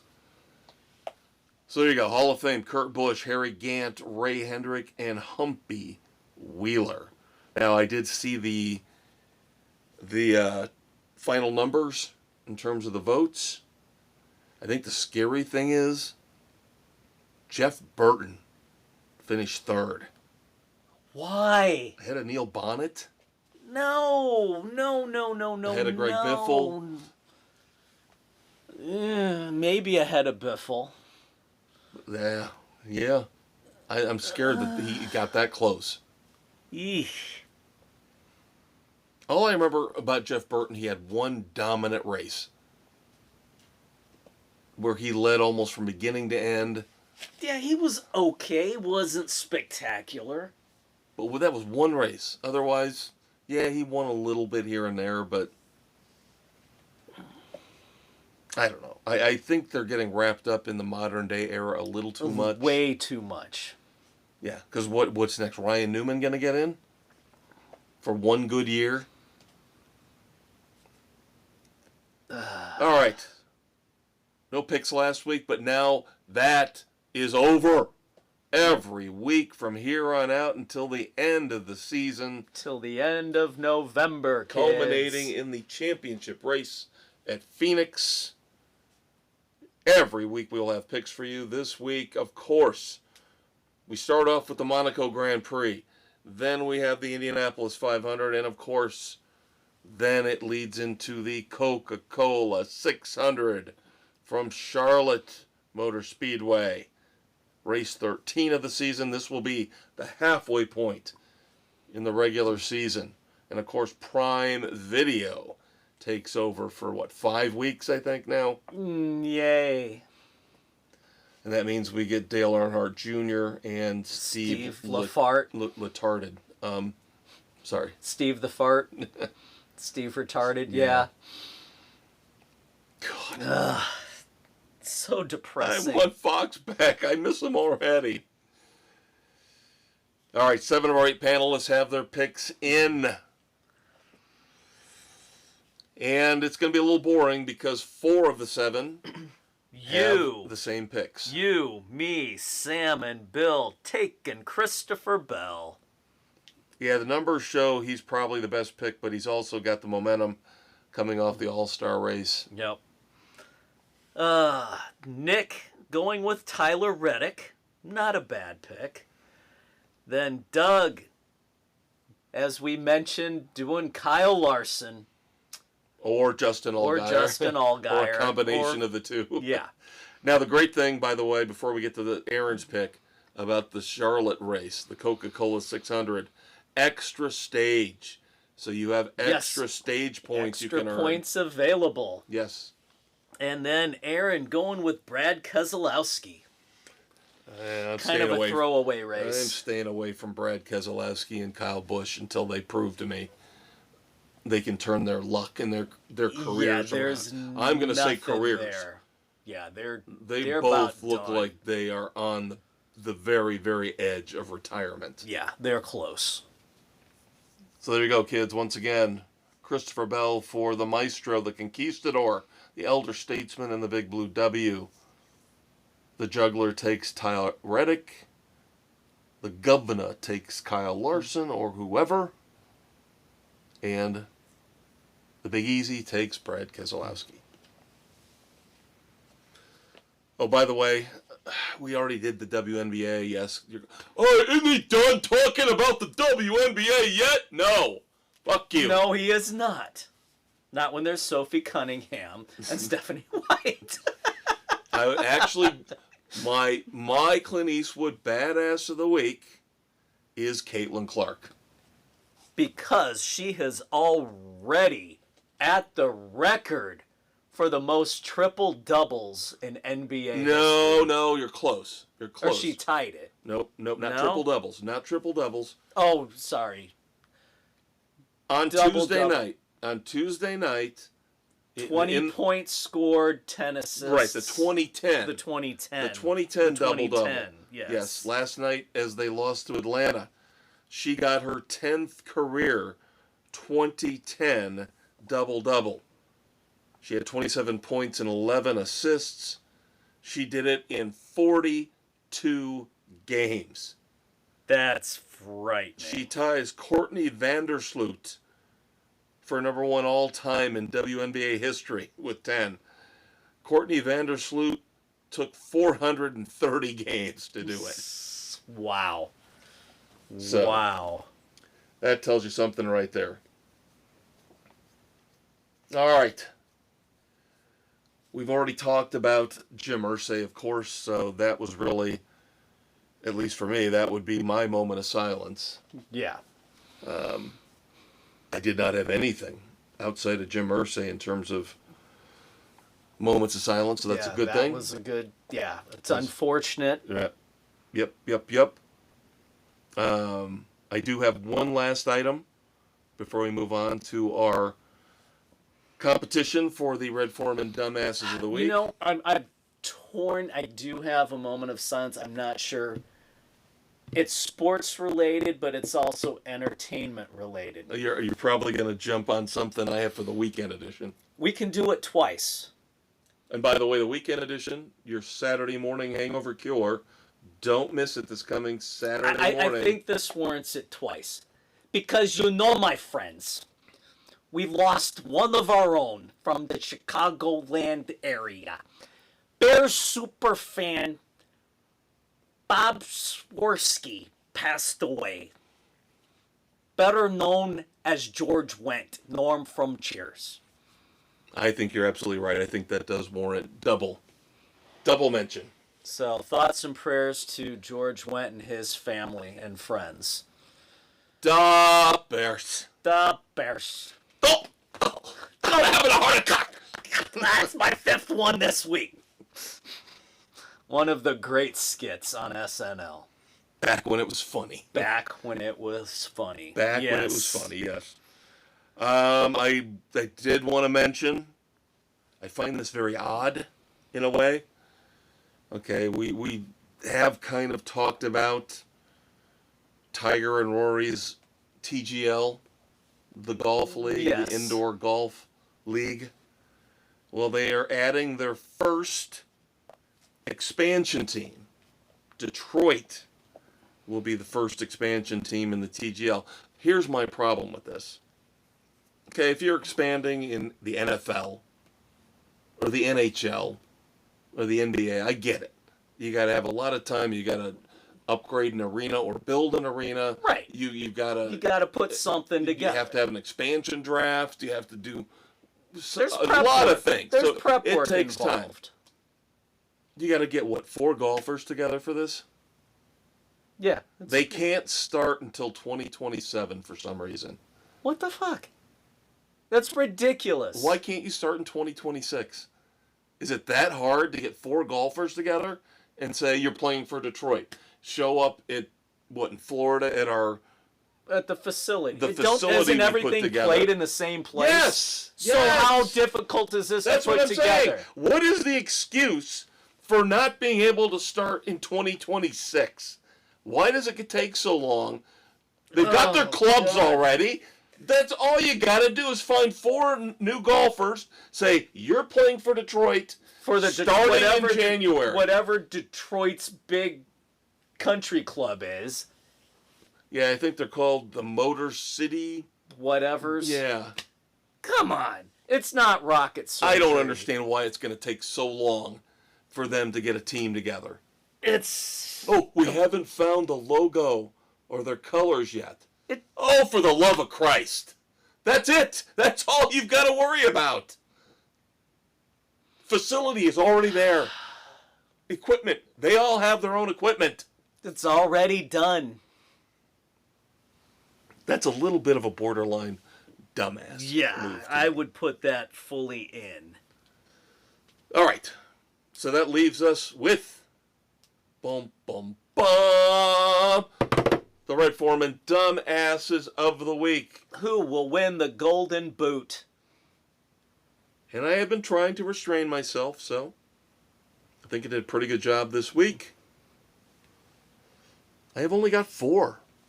To debate. But then we have a very... To debase? Yeah. Degrade, debase, debate. Yes. It's all the same thing here on Sports Frenzy. And then we have a very special... Resurrection. A way to end the show that will take over. Not replace. Of course, the Red Foreman Dumbasses of the Week is an institution that will never go away. But we forgot. I forgot. There are some instances where they just don't quite fit into the dumbass segment. So we'll get to that in a few minutes. But I put it to you, the good people of podcast land, and to your Uncle Dave, the Conquistador Dave Height. Which of these four are or is your dumbass of the week? Let us start off, and I know this is kind of cruel. Did not know we were going to get blindsided with the news about Jim Irsay, but my first potential dumbass of the week is indeed the Indianapolis Colts. Because, of course, we had the schedule release last week, and all these teams now have their little geeks in the video department. They've got to put together these little YouTube videos and put them out there. And they try to be subversive and they try to be clever. Sometimes they miss. Yeah, the Colts missed twice on theirs. And they had to actually delete their schedule release video. Now, the first part doesn't bother me all that much. Maybe Dave, as a Dolphins fan, it bothered him.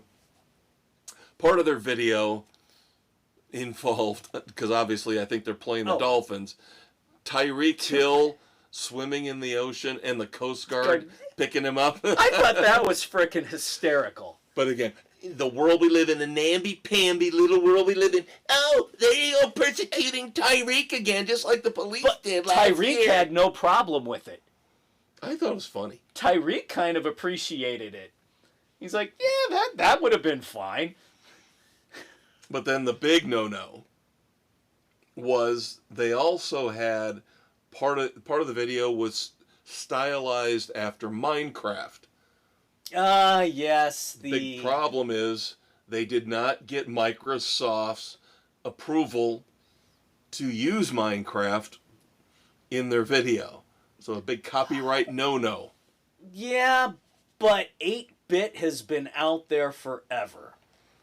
Yeah, but I think they still, if they're going to be almost directly using the Minecraft stuff. Yeah, if they tweaked... I want to say I heard the Chargers did, but they got permission from Microsoft to use it. Yeah, if they would not have gone straight using what was obviously Minecraft references, they probably could have gotten away with just doing the 8-bit video stuff. Because Microsoft does not copyright 8-bit. I don't know anymore. I don't know what you can copyright. I mean, it's just ridiculous, some of the stuff. It's stupid. You can copyright. It's dumb as hell. I go back to the Ohio State being able to be copyrighted. So no other team can say the. That's retarded. Screw you.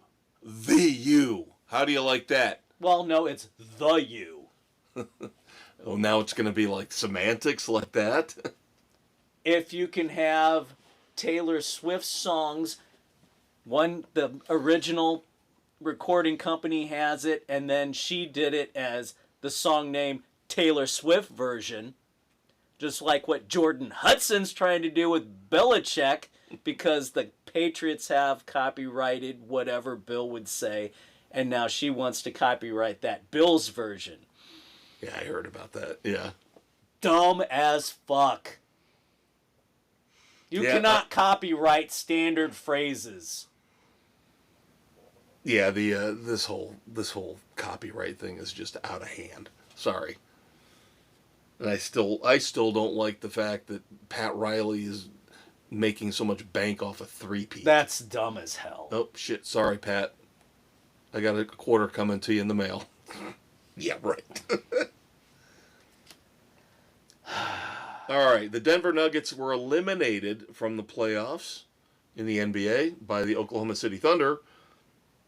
Now, this guy used to play for my Orlando Magic. He's a good player, but he's had some weird things happen during his career. I remember he was attacked by his own dog at one point. Jeez. Knocked him out for a couple games.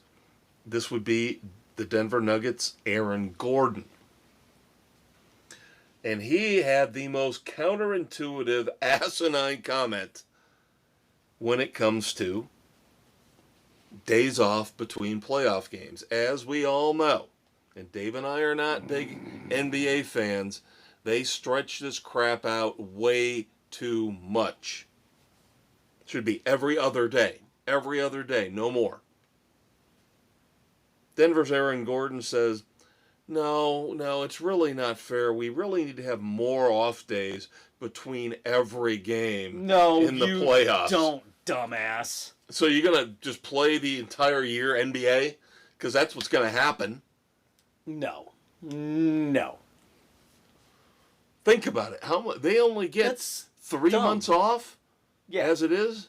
That's not enough. July, August, September, and then they got to be back in training camp. It's stretched out way too damn long as it is. It's ridiculous.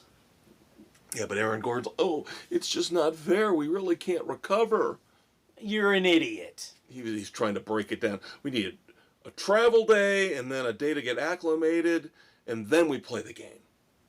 No. Jesus Christ. No, you're an idiot. God, talk about a snowflake.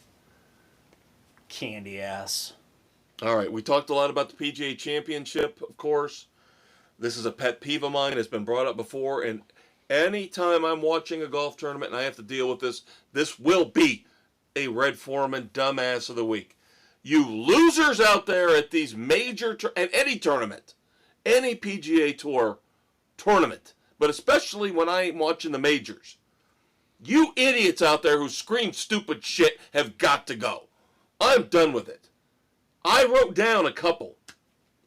And we're not talking about the normal stuff, the Baba Booey. Or get in the hole. No. I heard a woman yell, mashed potatoes. And then I heard a dude yell, green eggs and ham. You are losers. You have what do? Sit in the basement? Oh, I've got the Masters coming. Well, the Masters wouldn't put up with this bullshit. No, you don't hear that there. But the other three, the U.S. Open, the British Open, they probably don't allow it either. You have to stop the stupidity. You idiots should be kicked out and banned forever for this crap. Golf is supposed to have a little bit of decorum. We're not talking about taking all the fun out of it, but you idiots who've got nothing better to do than, what should I yell when Rory McIlroy tees off? Nothing. Frank Zappa! I'm so clever. I'm so funny. Rat face! Jesus. Amanda Balionis! Decorum in golf everywhere except at Phoenix. Yeah, that's just a drunken orgy. The Waste Management Open, that's all that is. That's you have got to keep the snake pit of the PGA going at Phoenix. And then finally, this guy, I've never liked this guy. I have always, ever since he caused Nikola Jokic the MVP, and he played the race card, was Kendrick Perkins. Now, this is not about Kendrick Perkins, but this is about another idiot just like him on ESPN. And that is Ryan Clark. Ryan Clark is a nasty, despicable human being. And I'm glad somebody called him out on it. Even though it's somebody I don't like anyway. Ryan Clark's disgusting nasty. The RG3, Robert Griffin III, is just somebody I don't like. Yeah. Clark. But here's what happened. This Clark RG3 feud, it's gotten ridiculous. This all stems from the Caitlin Clark Angel Reese incident from the season opener with the fever in the sky. Of course, we talked about this earlier and the hateful comments and, is there racism involved? What's going on? The supposed racist comments that are being investigated. RG3, Robert Griffin III, came out and said, it's fairly obvious to me that Angel Reese hates Caitlin Clark. And that's pretty much all he said. But I think he's 100% accurate. I think Angel Reese is jealous. I think Angel Reese is another one of these pampered, entitled athletes who cares more about their brand than they do about actually competing on the court or on the field. But Ryan Clark doesn't like that because Ryan Clark is a piece of human refuse. Ryan Clark comes back and says, Robert Griffin III cannot talk about anything involving a black woman because he's married to a white woman. How absolutely ignorant is that? And thank God... You talk about a racist comment. And thank God RG3 came back and basically said, he didn't take the high road. Now, he didn't swear, didn't curse, but he said, you've shown your true colors, and I'm paraphrasing, by what you just said, Ryan, and you've shown you are a disgusting human being. And he's 100% right. Yep. And Ryan Clark does this stuff all the time. And it's amazing that ESPN, the paragon of sports entertainment, has scumbags on its payroll like Kendrick Perkins and Ryan Clark, who are out and out blatant racists. But it's okay. But it's okay because they're black, so they can disparage other black people or white people and use race. Can't stand it. Absolutely can't stand it. So, here you go. Your 4 contestants for the Red Foreman Dumbass of the Week award. Ryan Clark, the Indianapolis Colts, these stupid idiots at golf tournaments yelling inane crap out, or Denver's Aaron Gordon wanting more time off between playoff games. I will go with Mr. Gordon because it's just typical. I'm going to go with Ryan Clark. I just hate the guy. Yeah. I can't. I hate the guy with the heat of 1,000 suns. I can't. There you go. And I love that saying, by the way. I'm going to start using the that. The heat of 1,000 suns. I am going to start using that every freaking week. Every time I can work it in. I hate somebody with the heat of 1,000 suns, or I love Stephanie White with the heat of 1,000 suns. Or I ate a bad burrito last night. It came out of my ass with the heat of 1,000 suns. It works for everything. Oh, and my Cologuard came back clean, kids, so you're stuck with me for a while longer. Now, to wrap things up, a very, very special announcement, as if our announcement about being on YouTube wasn't exciting enough. Dave has mentioned this, going back in our history. Yep. We used to end with a final rant. Something that really would piss us off that we needed to address. Last call. Yep. And what we used to do originally when we were on cable access TV, all of our panelists, usually there were 4 of us, sometimes 3, 5. sometimes 5. Everybody would get 30 seconds. Yep. To do the last call at the end of the show. Now, we did not do the Red Foreman Dumbasses of the Week. We had time constraints. But last call was our way of letting everybody on the panel vent about something that was really upsetting them. And I had something that really upset me.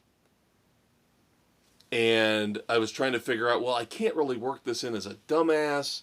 And I really don't want to bring it up during the normal sports talk.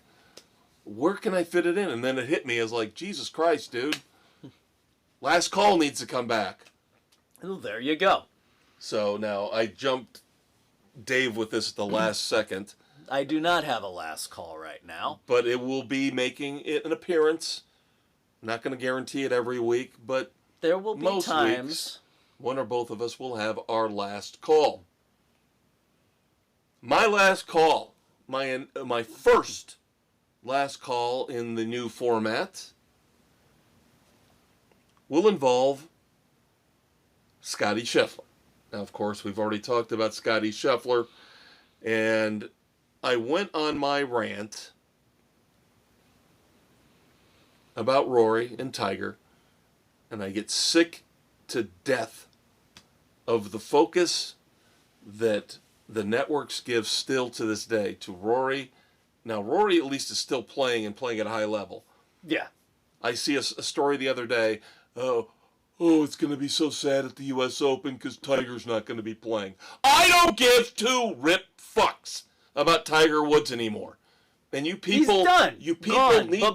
to stop with the idol worship with Tiger Woods. You have to remember he's a bad human being. He parades around with his son and acts like he's Father of the Year. When he's a scumbag. Like he's Ward Cleaver. Don't spank the beaver. Although June might like it. Ward, I think you were a little hard on the Beaver last night. But I want to celebrate with my first last call in this new format. I want to celebrate the greatness that is Scottie Scheffler. And I do believe I saw after he won the PGA Championship, he has joined Jack Nicklaus and Tiger Woods as the only 3 golfers to win 3 majors at the age of 28. There you go. But I also want to tie in a company I hate, and that would be Nike. There's a controversy going on with Nike about a trans athlete study, and they're remaining silent and mum on it, while women are out there fighting for their rights to compete against women in women's sports. God forbid that would make any sense whatsoever. I know, that just still boggles the mind. But after Scottie Scheffler, of course, he is affiliated with Nike. After Scottie Scheffler won the PGA Championship, I do have to give Nike credit for having a sense of humor. They put out an ad, nice, and I love looking at advertisements. I went to school for marketing, so I'm all down with creativity and humor in advertising. There's not enough of it anymore. Nike had a nice, simple one-sheet picture, which you can see online. Shot from behind Scottie Scheffler as he's teeing off on one of the holes at the PGA Championship. And this, of course, it's got the Nike swoosh, but then it says, best player in the world? Question mark. Underneath that, guilty. Referencing, of course, his arrest at last year's PGA Championship. Very nice. Very clever, very nice. We're with you, Scotty. We're rooting for you. We're rooting for you. We're rooting for Bryson DeChambeau. We're rooting for Brooks Koepka and Jordan Spieth, the guys that avoid controversy and just play golf. Yep. And play it well. So kudos to Nike for acknowledging in a very clever way the greatness that is Scottie Scheffler. And I will be rooting for Scottie at the U.S. Open and, of course, the British Open. And you do realize, if he wins both of those, he has the career Grand Slam. Yes, he would have and that will immediately ruin Rory McIlroy's little party. God damn it, couldn't even join for a year, and now he's got it. I'm rooting for it. I am too. All right, kids, that is going to do it for Sports Frenzy 2.0. And as I mentioned, as we move along, Dave will jump in with the last call when he wants to. Yep, we'll get those lined up. He did not have a chance to get one prepared, so that's on me. But he's got an actual life, an actual job, an actual family, so I don't like to inundate him with a ton of crap before he actually shows up, starts drinking beer, and we do this monstrosity that we call Sports Frenzy 2.0. Don't forget the weekend edition dropping Saturday morning. Your favorite politically incorrect pop culture commentary, your Saturday morning hangover cure. We have this week the Spin Doctor's new album, Face Full of Cake. I have a review of the movie Love Hurts. I have a movie review as well, Companion. And then, of course, I will finally get around, and Dave will jump in, even though he finished it a few weeks ago, to reviewing Season 3 of Dark Winds. Yep, and I got through the first episode of Poker Face. There we go. So, all that, and of course... more. Lots more. Now, I will say this. Probably a somewhat weak group of dumbasses here on the sports side. Tremendous list of dumbasses to choose from. And we've for the weekend edition. Unfortunately, a list of For the Moments of Silence as well. Yes.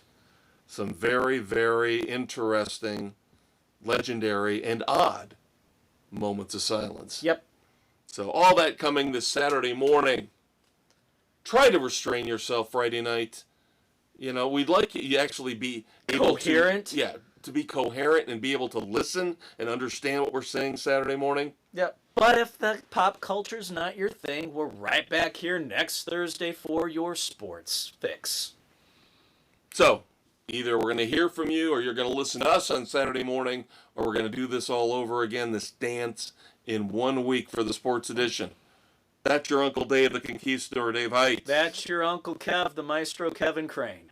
And until we talk again, say goodnight to the kids, Dave. Good night to the kids, Dave.